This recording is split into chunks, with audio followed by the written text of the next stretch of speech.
Hi, this is Alessio. Hope you're well. So Bitcoin has just recently reached our next key targets at the 57K level. So let me explain to you what this means. All right, guys, join me.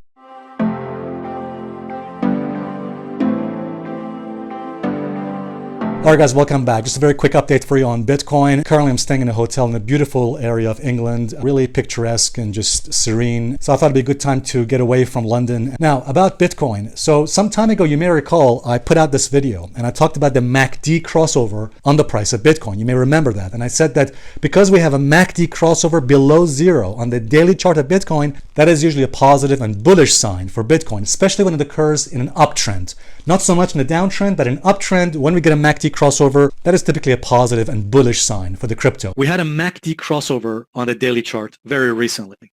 And that, when it occurs from below zero, that's typically a very bullish sign. You see, there's another rule which we apply, and that's called the 3-day rule or 3-bar rule. What that means is, after the MACD crossover signal occurs, we then wait 3 bars, whatever the time frame you're using, you would wait 3 bars, or in this case, because it's a daily chart, we would wait for 3 days just to make sure we're not dealing with a false signal. If price can survive that 3-day time period and stay above, if it can stay above support, let's say, for example, above 40K as an example, that's a good sign.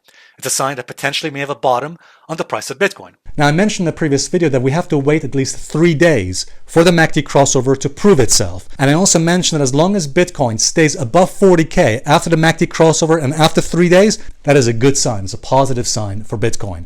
And it could mean that a likely bottom has been reached on the price. And in fact, here's what I said in the member videos in the past few weeks as well. Here's the bounce. The bounce, as explained, has been made up of 5 waves. 1, 2, 3, 4, 5. We've got a 5-wave bounce. Very good. So this could be a smaller degree wave 1 of the larger degree wave 5 rally to higher levels. So that is at the moment my higher probability scenario for Bitcoin. I think the likely bottom is in for Bitcoin given the strong bounce, an impulsive bounce from the support. As long as the next pullback stays above this region, I'm looking for this bounce and rally to continue to higher levels in the 50K to 53 to 57K levels. I think the odds are looking good. The odds are looking higher for a move to eventually towards that level that I mentioned, either towards all-time highs or the minimum towards these levels here, towards 53,500 to 57K, and yes, potentially towards all-time highs. We shall see.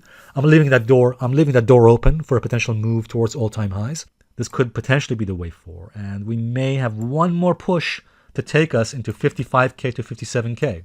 That's also a possibility I have to consider. All right, guys, as you heard in the member videos, I actually called the bottom on the price of Bitcoin when it bounced off the 100 EMA and near the 38,840 level, because that was an impulsive rally, an impulsive bounce composed of 5 waves. So if you've been watching our member videos, then you'd know that the bounce that we had on the price of Bitcoin, because it was impulsive, that increased the probability we have a bottom in place on the price of Bitcoin. So all we're waiting for is confirmation by a breakthrough resistance. For example, a breakthrough the 45 to 46K level of resistance. All right, guys, so that's what we had. The MACD crossover and the impulsive rally, all were indicating a high probability the bottom is in place for Bitcoin in that region we have there on the chart.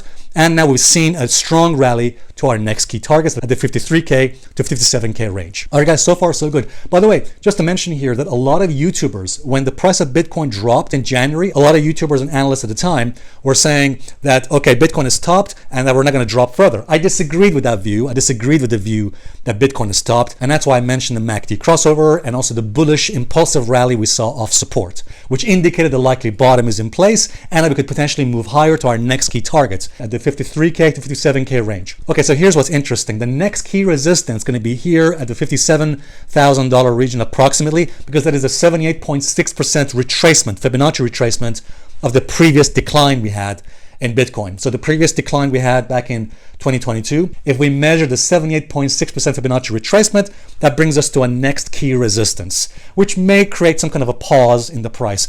Not necessarily, it's not a definite or guarantee that price has to pause at that level, but typically we see some kind of a pause at this region. So what that means is probably at this resistance level at 57K, which again is a 78.6% Fibonacci resistance, we may see a pullback or some kind of sideways consolidation movement. However, I should say that if price manages to push through that level, if the price manages to push through in a sustained fashion through that resistance, it could increase the probability of a move towards the all-time highs, near 69 to 70K. Personally, I prefer some kind of a pause or pullback at that resistance level, but if we don't get that pullback or pause, it means that price probably has an intention to move to the 69K near the all-time highs. But we shall see. The bottom line is though, as I mentioned in my previous video with Zach Meir, that as long as price can maintain and protect this trend line support you can see here on the chart, this trend line support is going to be very important for Bitcoin. Because as long as Bitcoin can protect and stay above this trend line support, the path of least resistance to the upside. And we could see potentially, again, more gains towards the all-time highs. The odds seem to be increasing, at least for some kind of a pause, pullback, temporary pullback, by the way, to the averages or some near support levels before potentially we see the next move or rally to the all-time highs near 69K to 70K. And as I mentioned in my previous video, seasonality for Bitcoin is turning negative in the month of March. So that means next month in March, we may potentially see some weakness in the price. All right, guys, make sure you don't miss my next members video, which will be on Sunday. We're going to cover the chart of Bitcoin, stock markets, and gold from an Elliott wave perspective as well. And of course, if you're not a member, you can join on that link you see right there. Thank you very much indeed. Bye for now.